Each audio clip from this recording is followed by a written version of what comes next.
Bitak-bitak na ang lupa sa isang bahagi ng Angat Dam dahil sa patuloy na pagsadsad sa historic low ng level ng tubig. Dahil dito, apektado na ang kabuhayan ng mga mangingisda. Saksi si Mariz Umali.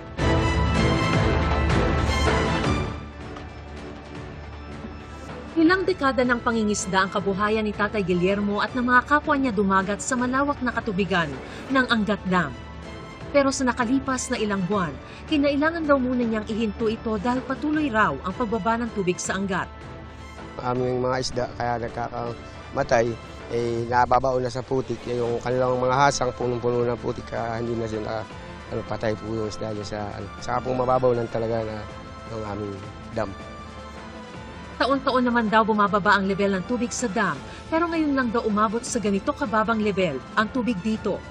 Ayon sa Hydrometeorology Division ng Pag-asa, as of 8 a.m., nasa 150.91 meters lang above sea level ang tubig sa Angat.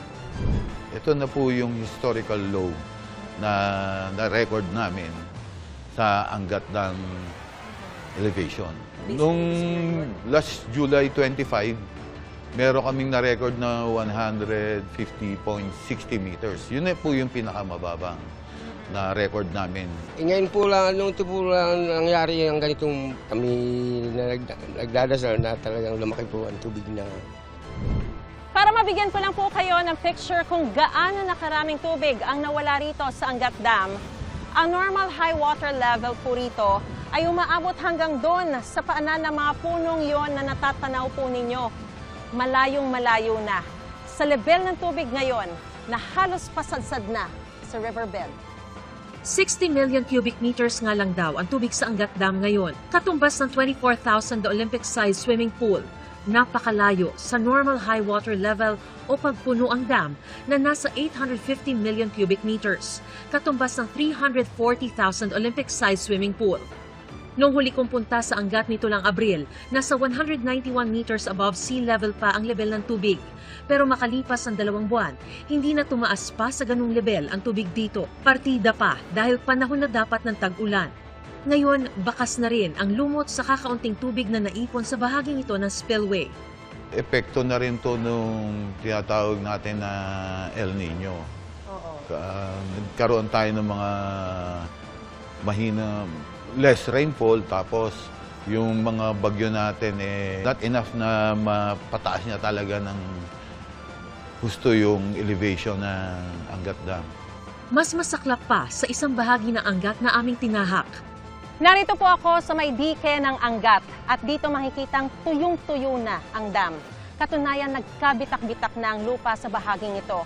Sa nakalipas na ilang araw ay nag-uulan dito sa Angat Dam at sa nakapaligid ditong watershed. Pero 0.3 meters lang daw ang itinaas ng water level nito na nasa 150.91 meters ngayon. Malayong-malayo pa sa 212 meters na normal water level ng dam.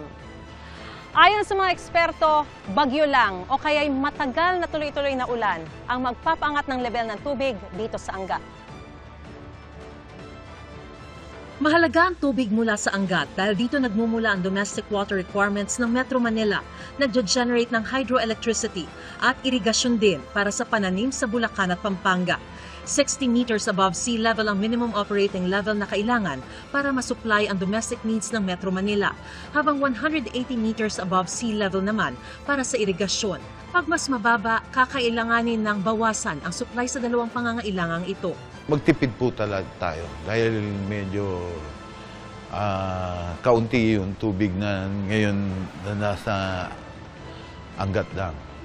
Ako si Mariz Umali ang inyong saksi.